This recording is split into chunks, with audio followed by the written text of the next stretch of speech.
Hello guys and welcome back to Lunchbox's tutorial series on Thaumcraft. Yeah, that's right, we're doing Thaumcraft again today. Because we didn't, explore all the cool, neat, stuff that's here. So, we've got many other things to go and explore. After you've researched them, of course. You have to research them. That's the fun in Thaumcraft. So next, there's this portable hole here. Now, portable holes are pretty neat. Let's say if I had some kind of, secret base. Let's say. Oh, get some bricks. And not slabs. Okay, there we go. Let's say I had this, entrance right here. Let's say. We'll say that, these are the walls. Don't want that.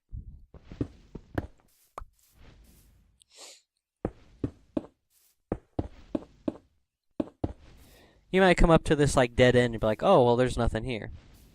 But, let's say on the other side you have some, diamonds, or this is where you store all your precious metals or whatnot. Cool thing about this portable hole, boom. You can make anything an entrance. And then it'll close up slowly behind you.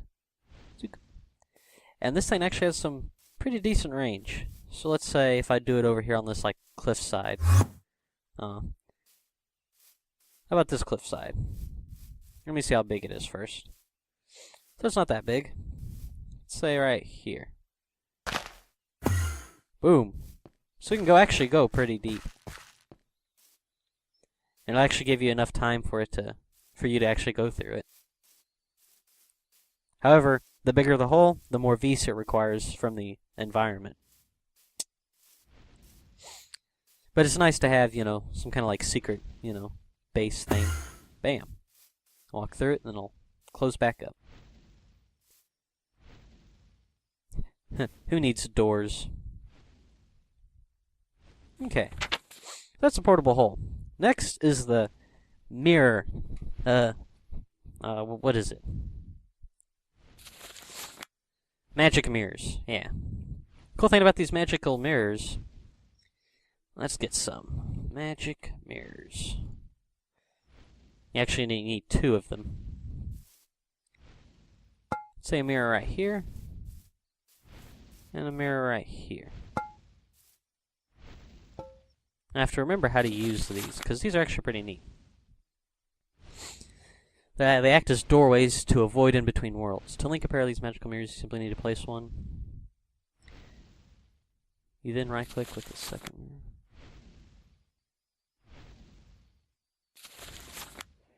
Simply need to place one of them in a desired location. You then right-click with the second. Oh, okay. So I'm going to need you back.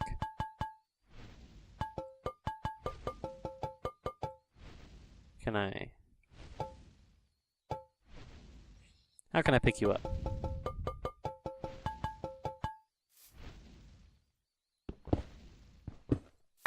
There we go. That's much more easier. So I need to right-click with this one. Ah, there we go. Now this one is a void. Ooh.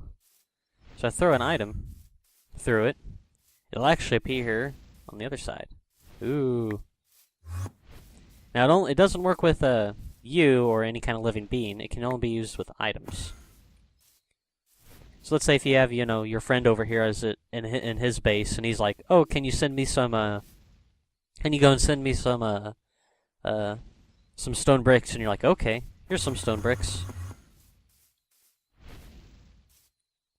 Bam, they're all here. Neat, eh? Next, you want to also make is a magic hand mirror. Ooh. If you right-click with one of them, bam, link established. So if I throw some items here on the ground, if I right-click with them, oh, you can actually just place them here in your inventory. If I right-click with them, place them here in the mirror, ooh, it's a portable hand mirror. So, let's say you have a hungry chest. another use for the hungry chest. And let's say you're out mining and, you know, your inventory's kind of full, so you're like, oh, I have no more room for this. Then you continue on mining. Then you can go back to your base and be like, oh, there's all the stuff that I threw in. Neat, eh? So it's kind of like, you know, Thaumcraft's version of having more inventory while you're mining. And you can also link up to 2 mirrors. So this magic hand mirror can actually link up to whatever one you want.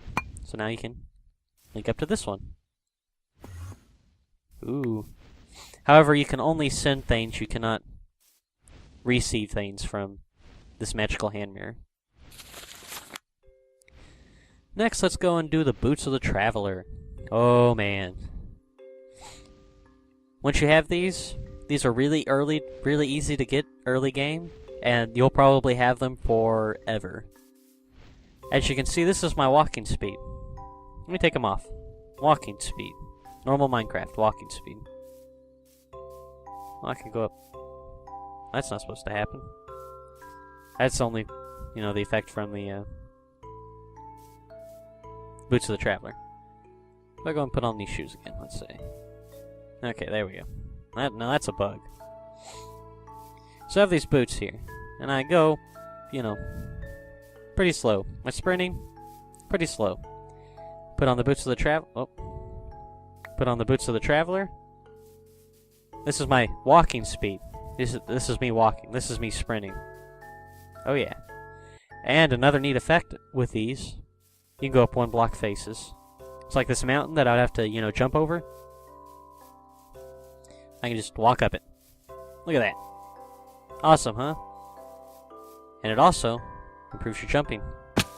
However, it does not protect you from a whole lot from fall damage.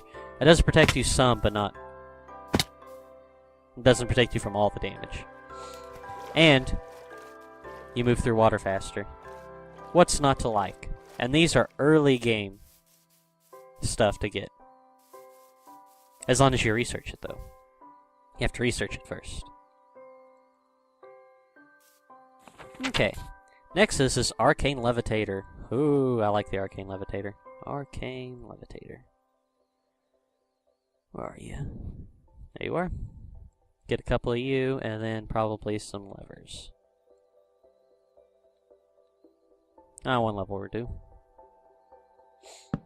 Nice thing about this Arcane Levitator, so once you place it here in the world, it's actually used to propel you upward.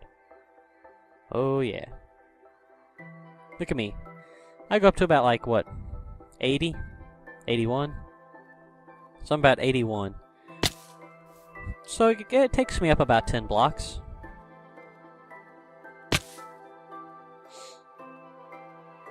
Now, the cool thing, though, so if I place another one up here, it actually doubles that. So let me get some gravity boots so I don't take any damage. Is it gravity boots? No, what is it? Lawn fall boots. There you go. And then let's get a dirt block. I can just grab one.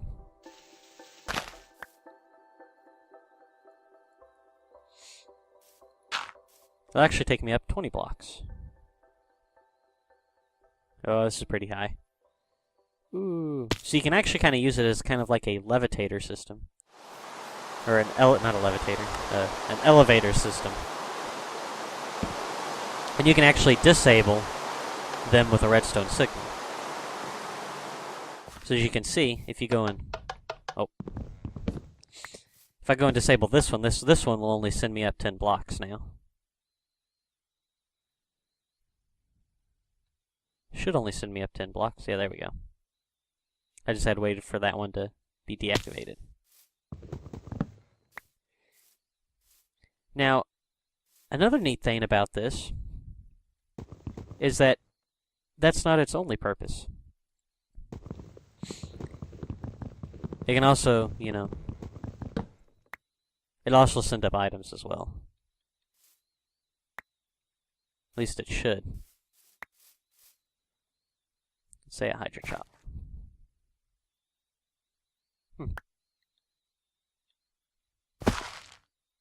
Guess it doesn't send up items. I thought it did.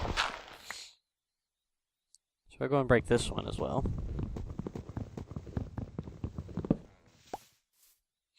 If I go and place it here, it'll actually send me downward. However, it's kind of hard to tell. So what you could do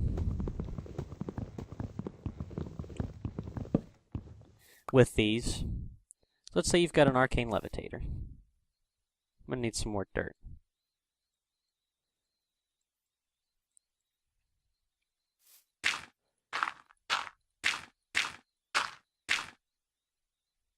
Oh.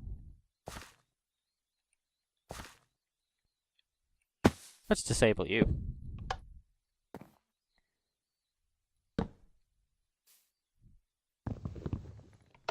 There we go. So it should actually push me down. I'm gonna turn this on, turn it off. It should actually, you know, or does this slow my descent? I don't know.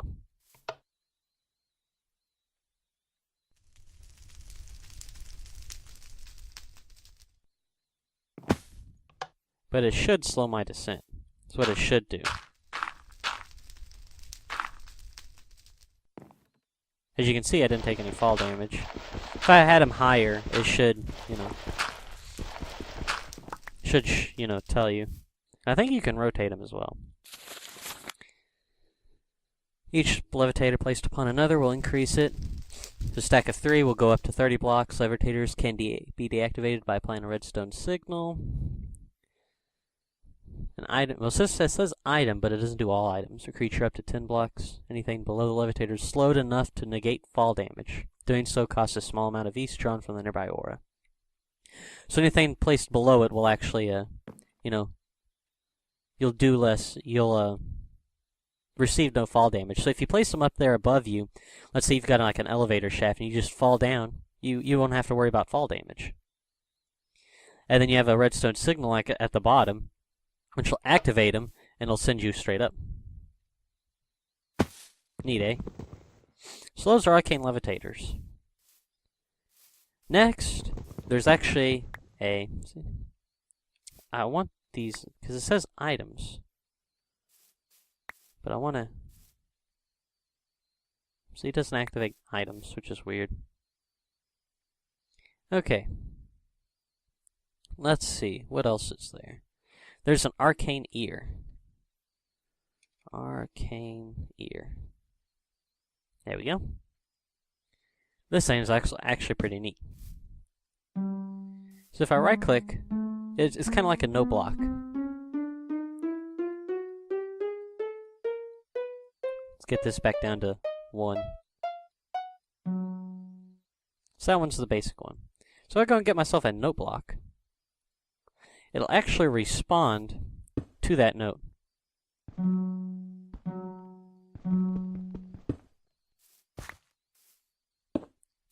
it'll actually send out a redstone signal whenever it hears it.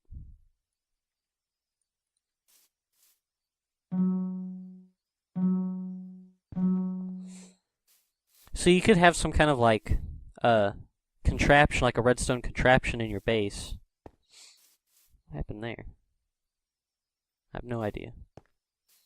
So you have a redstone contraption that can actually you need to like play these note blocks in order to open up like a frame door or something like that, or to open up a door. I think that would be pretty neat. It can actually be used to actually deactivate and reactivate these guys. At least it should. Just that I have these placed a little weird. There we go. Oh, whoops. Let me go and replace that note block. So you can see, it deactivated it. So I start going up. Oh, nope.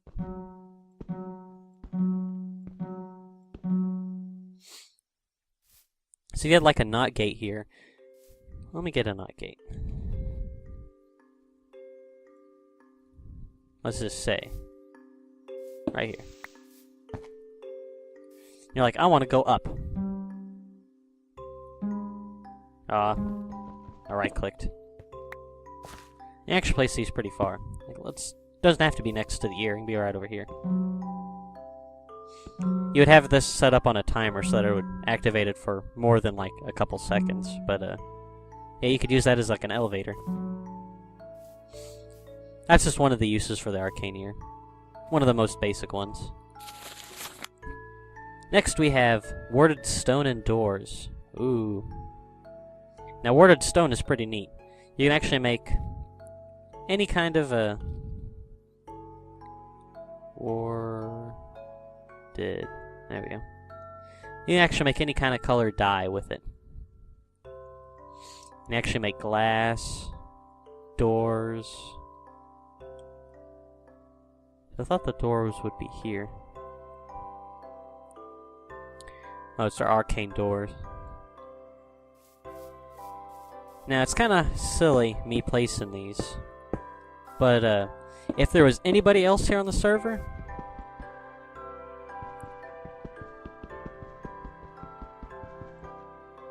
Well, that's kind of weird.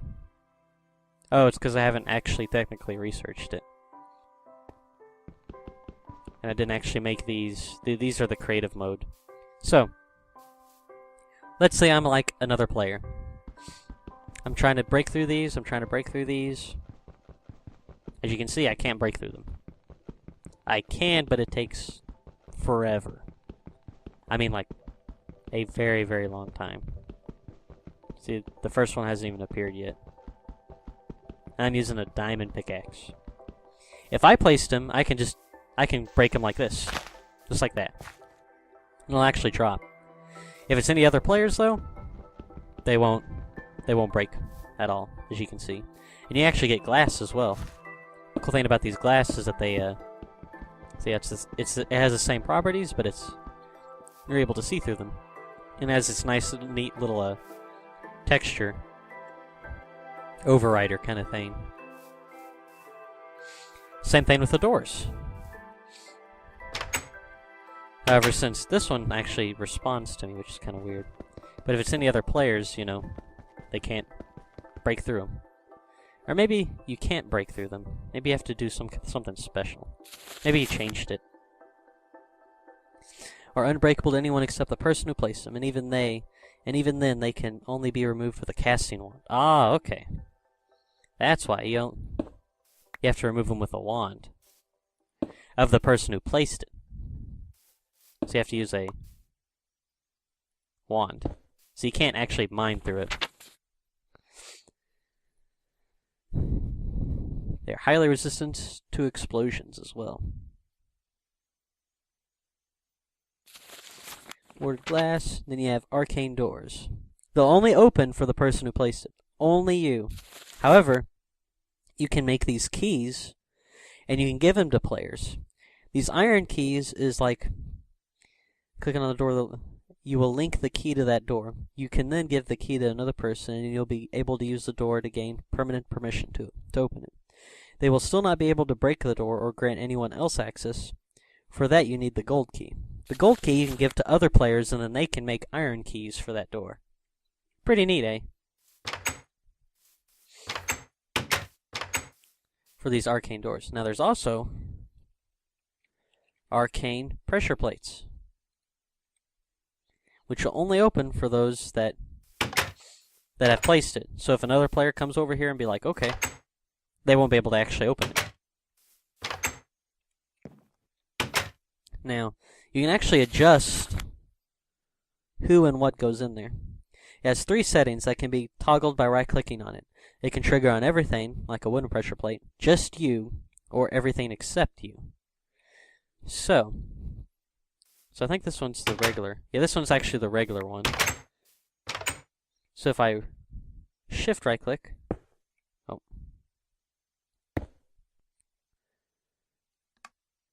and everything except you. So not even I can open it, but anything else can. I guess not.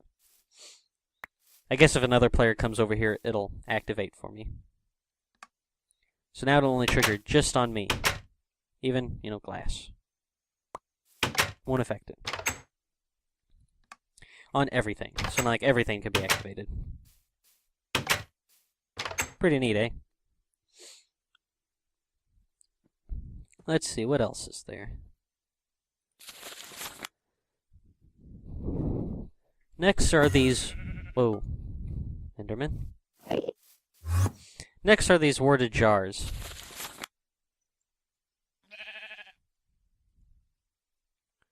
Are they worded jars? Oh. Basic flux research. So, whenever you go and make stuff and you throw stuff into your crucible, there's bad stuff that goes up into the environment.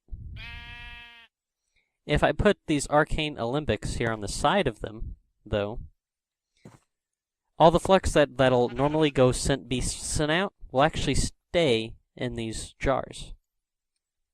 So let's go and make some nitor again, using 2 coal and 3 torches that we learned from the last episode, or a couple episodes ago.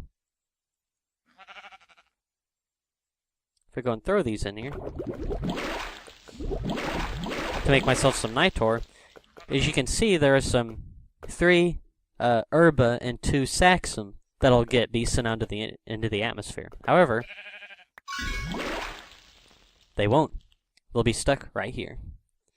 And if you get 8 of them, you can actually pull out a file, pick them up, and put them in worded jars, which is what all these things are. They can hold up to a stack of one type of essentia. And the cool thing about these infusion altars, you can actually pull from these arcane jars. So you could actually have this like neat setup with all these arcane jars around this infusion altar. And whenever you need to make something that requires that essentia, it'll actually pull from it first before the crucible. Pretty neat, eh? However, it won't be pulled from these. At least not that I know of. And next we have the brain in the jar. Brain in the jars are pretty neat. They'll actually store experience that gets dropped. So you remember this setup with the arcane furnace over here, this hungry chest. If I put a brain in a jar over here and throw in some iron that gets smelted, don't want to fall in that, because that'll just burn. Let's say an entire stack of iron. Let's go for broke.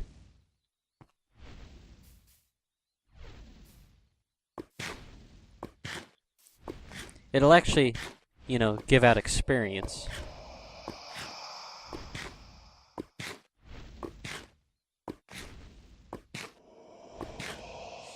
If I right-click with this brain in a jar that's over here, right now it hasn't absorbed any experience yet.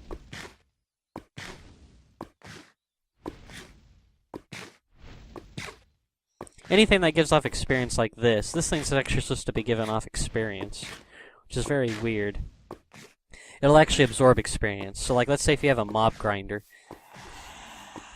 it'll absorb the experience that it comes, and if you right-click with it, it'll actually send out, the experience towards you. Let's see. What else is there? You can also make crystal clusters, which will actually increase the aura a little bit. You can make any type of a cluster. So there's water, earth, vis, and then mixed. However, they may lead to a flux buildup, but the benefits may outweigh the negative side effects. It'll actually increase its vis much more than it gives off flux, which is pretty neat. So if you need an area that needs more vis, you can just place down a couple of those. Next, there is golemancy. You can make neat golem workers. And I might actually get into these separately. It might actually be a different episode, unless you guys want to go for a long episode. I'll go and explain the rest of these, and then I'll save the golems for another episode. Now we have the theory of everything. It'll actually upgrade your wand up to, the wand that I have, the wand of the thaumaturge, which is the best wand. And there's another golem right there. And then you can also make these two neat researches. Arcane boar. Oh man, this thing is awesome. If you've seen my Let's Play series, you know what an arcane boar is. It is just awesome. Let's go over here to this hole over here that we had. Out over here.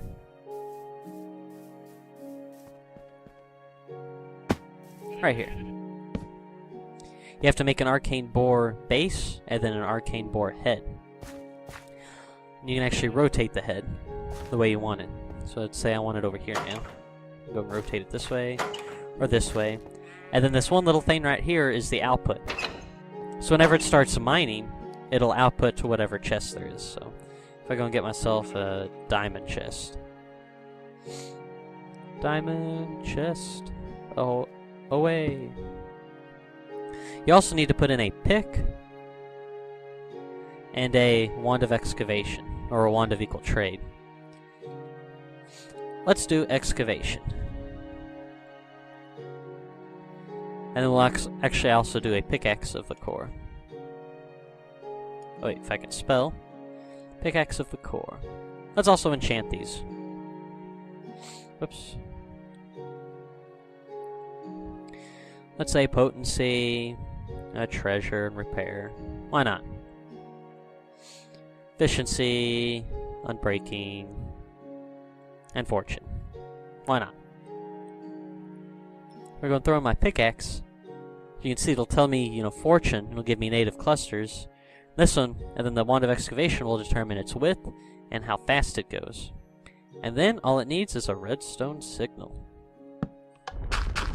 And it'll mine out a little, neat little, circle kind of pattern. But, as you can see, it uses up beasts from the environment to do this.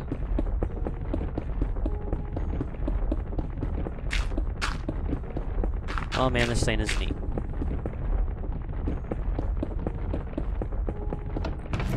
And it mines pretty fast. Look at that, we already found a stack of cobblestone. The other thing I want to show you is this thing. It allows you to move aura nodes, which is awesome. It requires another star. Let's get one of these crystal cores. Crystal core. Get one of these. We're also going to need obsidian totems. I should have kept that dirt, because I know I was going to need it. It also requires obsidian totems. Obsidian totems. I'm pretty sure, because you have to make it, it's a multi-block. Yep, totems. You know how we have this aura node right over here? And then there's that other aura node over there? Well, let's say if I don't want this aura node right here. Let's say if I wanted it right over here. I can actually move it with this setup. That can't be right there. This obsidian totems are kind of just like regular obsidian. So I need it actually right here. If I'm correct. No, I was right. It just seemed really weird. Oh, let me go place it over here.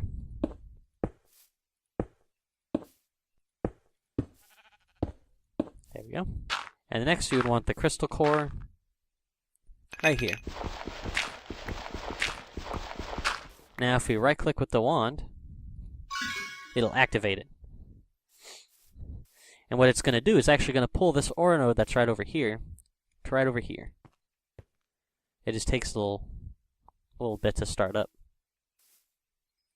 So as you can see, all this aura that's going to be right here is draining, and it's moving to right over there. Ooh, look at this. See, now if I didn't have my goggles on, you would just see, some kind of beam going off into some weird direction. You'd figure that this beam wouldn't be here as well. But apparently it is. And I'll actually move that aura node. Ooh, and you get these nice little particle effects. However, it will generate flux. It will generate flux. Ooh, as you can see, it's actually moving it. Look at it. But it uses up Vs in the area to do it, which is why the Vs is going down. I think it can only move up to like 16 blocks, I think. Nope, 24 blocks.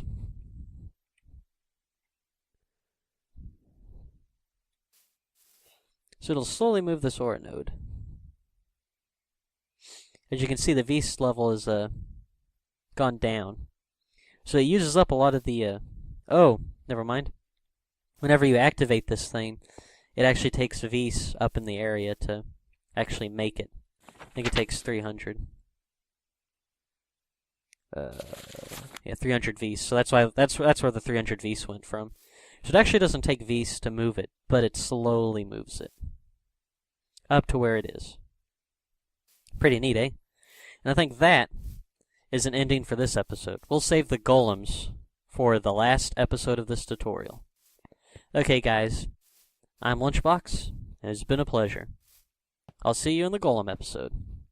Adios, and good night.